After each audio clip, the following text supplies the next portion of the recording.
நீங்கள் பார்த்துக் கொண்டிருப்பது AJK டிவியின் புதுவை மாலை. வணக்கம். புதுவை வந்த மத்திய உள்துறை அமைச்சர் ப. சிதம்பரத்திற்கு எல்லைப் பகுதியான கனகசெட்டிக்குளத்தில் மத்திய இணையமைச்சர் நாராயணசாமி தலைமையிலான காங்கிரசார் சிறப்பான வரவேற்பு அளித்தனர். புதுவையில் நடந்த 101 தவிலிசை சங்கமம் நிகழ்ச்சியில் பங்கேற்க மத்திய உள்துறை அமைச்சர் ப. சிதம்பரம் சென்னையில் இருந்து காரில் புதுவை வந்தார். அவருக்கு புதுவை எல்லைப் பகுதியான கனகசெட்டிக்குளத்தில் மத்திய இணையமைச்சர் நாராயணசாமி பூங்கொத்து கொடுத்து வரவேற்பு அளித்தார். நிகழ்ச்சியில் மாநில காங்கிரஸ் தலைவர் A.V. சுப்பிரமணியன், முன்னாள் முதல்வர்கள் வைத்திலிங்கம், ராமச்சந்திரன், முன்னாள் அமைச்சர்கள் ஷாஜகான், மல்லாடி கிருஷ்ணராவ், கந்தசாமி, நமச்சிவாயம், தேனி ஜெயக்குமார், முன்னாள் சட்டமன்ற உறுப்பினர்கள் நீலகங்காதரன், மனோகர், மாரிமுத்து, பக்கிரியம்மாள், மகிழா காங்கிரஸ் தலைவி விக்டோரியா, SC/ST பிரிவு மாநில செயலாளர் வீரமுத்து, மாநில செயலாளர் கண்ணபிரான் உள்ளிட்ட காங்கிரஸ் நிர்வாகிகள் மற்றும் தொண்டர்கள் கலந்து கொண்டு வரவேற்பு அளித்தனர். பின்னர் பாராளுமன்ற உறுப்பினர் கண்ணன் தலைமையில் சட்டமன்ற உறுப்பினர் லட்சுமி நாராயணன், பொதுச் செயலாளர் தேவதாஸ் உள்ளிட்ட நிர்வாகிகள் உற்சாகமாக வரவேற்பு அளித்தனர். அதனையடுத்து முதல்வர் ரங்கசாமி மத்திய உள்துறை அமைச்சரை சந்தித்து தனியாக பேசினார். பின்னர் அவரை வரவேற்று நினைவு பரிசு வழங்கிவிட்டு அங்கிருந்து புறப்பட்டு சென்றார். வளம் மிகுந்த இந்தியாவில் கலைஞர்களுக்கு ஆதரவு கூடும் என்று உலக நன்மைக்காக நடந்த தவிலிசை கலைஞர்களின் மாபெரும் தாள விழாவில் மத்திய உள்துறை அமைச்சர் ப. சிதம்பரம் பேசினார். உலக நன்மைக்காக வளையப்பட்டி சங்கீத சேவா சங்கம் மற்றும் புதுவை பிரதேச நாதஸ்வர தவிலிசை கலைஞர்கள் நலவாழ்வு சங்கம் சார்பில் 101 தவிலிசை கலைஞர்களின் தாள விழா NT மஹாலில் நடைபெற்றது. விழாவில் சங்க செயலாளர் சண்முகம் வரவேற்று பேசினார். கம்பன் கழக தலைவர் கோவிந்தசாமி, ஓய்வு பெற்ற ஜிப்மர் டாக்டர் காசிநாதன் ஆகியோர் முன்னிலையில் தலைமை குற்றவியல் நீதிபதி சேது முருகபூபதி தலைமை தாங்கினார்.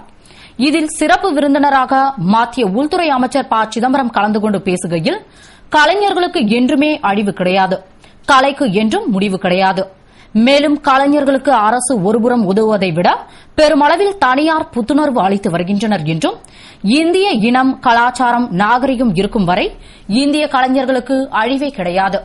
வறுமை மிகுந்த இந்தியாவில் கலைஞர்களுக்கு ஆதரவு குறைவாக இருக்கலாம், ஆனால் வளமை மிகுந்த இந்தியாவில் கலைஞர்களுக்கு ஆதரவு கூடும் என்று பேசினார்.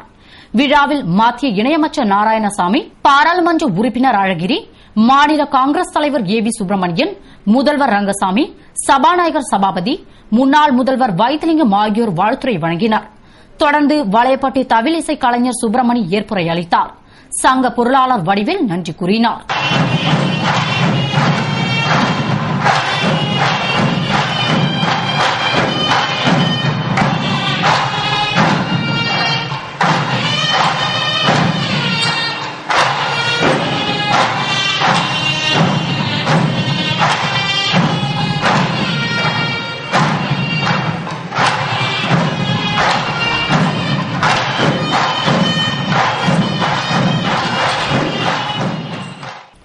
புதுவையில் மின்கட்டண உயர்விற்கு காங்கிரஸ் ஆட்சிதான் காரணம் என்று மின்துறை அமைச்சர் தியாகராஜன் குற்றம் சாட்டியுள்ளார்.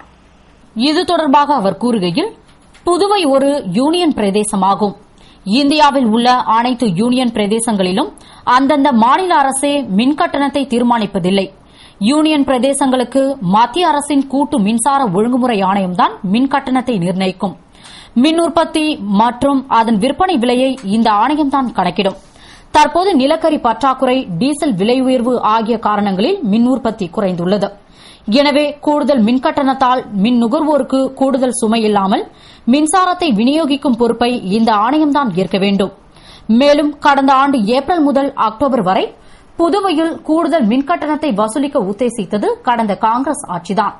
கூடுதல் மின்கட்டணம் 46 கோடியே 40 லட்சத்தில் 25 கோடியே 60 லட்ச தொகையான உயரழுத்த மின்சாரத்தை பயன்படுத்தும் மிகப்பெரிய தொழில் நிறுவனங்கள் செலுத்த வேண்டியதாகும். மீதமுள்ள 20 கோடியே 80 லட்சம் சிறிய தொழில் நிறுவனங்கள், அரசு நிறுவனங்கள் மற்றும் மின் நுகர்வோர்கள் செலுத்த வேண்டியது. எனவே இதில் மின் நுகர்வோர் மிகவும் குறைந்த அளவே மின்கட்டணம் செலுத்த வேண்டியுள்ளது. இதனால் இலவச மின்சாரத்தை உபயோகிக்கும் அடித்தட்டு ஏழை மக்கள் மற்றும் வேளாண்மைக்கு பயன்படுத்தும் விவசாயிகள் பாதிக்கப்பட மாட்டார்கள். குறைந்த மின் இழப்புக்காக புதுவை அரசு கடந்த 3 முறை தேசிய விருது பெற்றுள்ளது. புதுவையின் சராசரி மின் இழப்பு 14% தான் என்று கூறியுள்ளார். வசந்த காலங்கள் என்னும் கவிதை நூல் வெளியீட்டு விழாவில் முன்னாள் அமைச்சர் ஷாஜகான் கலந்து கொண்டு கவிதை நூலினை வெளியிட்டார். புதுவை தனியார் ஹோட்டலில் வசந்த காலங்கள் என்னும் கவிதை நூல் வெளியீட்டு விழா, கலைமாமணி விருது பெற்றவர்களுக்கு பாராட்டு விழா, கவிஞர் ராணி அம்மாள் முத்துக்குமாரசாமிக்கு பிறந்தநாள் விழா எனும் முப்பெரும் விழா நடைபெற்றது. விழாவில் ஹிந்துஸ்தான் தேசிய கண்ணாடி நிறுவனத்தின் துணை பொது மேலாளர் பழனி வரவேற்று பேசினார். நேஷனல் கெமிக்கல் கம்பெனி மூத்த விஞ்ஞானி கார்த்திகேயன், சச்சிதானந்தம் ஆகியோர் மாநில காங்கிரஸ் தலைவர் ஏ வி சுப்பிரமணியன், பாவலர் மணிசித்தன் முன்னிலையில் தொகுப்புரை வழங்கினார். தொடர்ந்து முன்னாள் அமைச்சர் ஷாஜகான் வசந்த காலங்கள் என்னும் கவிதை நூலினை வெளியிட அதனை தொழிலதிபரும் தேமுதிக செயலாளருமான செல்வராஜ் மற்றும் தொழிலதிபரும் முன்னாள் நகரமன்ற துணைத் தலைவருமான ஜான்குமார் ஆகியோர் பெற்றுக் கொண்டனர். சிறப்பு அழைப்பாளர்களாக வகிதா ஷாஜகான் மற்றும் லதா ஜான்குமார் ஆகியோர் கலந்து கொண்டு சிறப்பித்தனர். பின்னர் தமிழ்ச்சங்க தலைவர் முத்து, புதுவை நகராட்சி திட்ட அதிகாரி பொன் சகுந்தலா, டாக்டர் வனஜா வைத்தியநாதன், தொழிலதிபர் சிவக்கொழுந்து உள்ளிட்டோர் வாழ்த்துரை வழங்கினர். நிறைவாக ராணியம்மாள் ஏற்புரையினையும் முத்துக்குமாரசுவாமி நன்றியுரையினையும் கூறினார். புதுவை கடற்கரை சாலையில் உள்ள பழைய நீதிமன்ற கட்டிடத்தின் கட்டுமான பணிகளை உயர்நீதிமன்ற தலைமை நீதிபதி இக்பால் பார்வையிட்டார். புதுவையில் இலவச சட்டப்பணிகள் ஆணையத்தின் சார்பில் நடைபெற்ற திருமண பதிவு சான்றிதழ் விழாவில் பங்கேற்க உயர்நீதிமன்ற நீதிபதி இக்பால் புதுவைக்கு வந்தார். இங்கு வந்த அவர் கடற்கரை சாலையில் உள்ள பழைய நீதிமன்ற கட்டிட பகுதியில் புதியதாக நடைபெற்று வரும் கட்டுமான பணிகளை நேரில் சென்று பார்வையிட்டு ஆய்வு செய்தார். மேலும் அந்த கட்டிடத்தில் KM நீதிமன்றம் 1, 2 மற்றும் தொழிலாளர் நீதிமன்றம் அமைய உள்ளதால் கட்டுமான பணிகள் எப்போது நிறைவு பெறும் என்று அங்கிருந்த அதிகாரிகளிடம் கேட்டறிந்து பணிகளை விரைந்து முடிக்குமாறு கேட்டுக் கொண்டார். தீபாவளி பண்டிகையை முன்னிட்டு பொருட்கள் வாங்க சண்டே மார்க்கெட்டிற்கு மக்கள் குவிந்தனர். இதனால் காந்தி வீதி மற்றும் நேரு வீதி மக்கள் வெள்ளமாக காட்சியளித்தது. தீபாவளி பண்டிகை வரவிருப்பதை முன்னிட்டு மக்கள் புதிய துணி, பட்டாசு மற்றும் வீட்டிற்கு தேவையான பொருட்களை வாங்க தினமும் கடைவீதிக்கு படையெடுக்கின்றனர். அதுவும் விடுமுறை நாளான நேற்று சண்டே மார்க்கெட்டில் பொருட்கள் வாங்க மக்கள் அதிக அளவில் குவிந்தனர். இதனால் நேரு வீதி, காந்தி வீதி உள்ளிட்ட முக்கிய கடைவீதிகளில் மக்கள் கூட்டம் வெள்ளம் போல் காட்சியளித்தது. எங்கு பார்த்தாலும் மக்கள் கூட்டம் அலைமோதியதால் மக்கள் தாங்கள் விரும்பிய பொருட்களை உடனே வாங்க முடியாமல் பெரும் அவதிக்குள்ளாகினர். மேலும் நெரிசலில் சிக்கி மேலே செல்லவும் முடியாமல் திரும்பவும் முடியாமல் மிகவும் சிரமப்பட்டனர். நெரிசலை கட்டுப்படுத்த போலீசார் குவிக்கப்பட்டிருந்தனர்.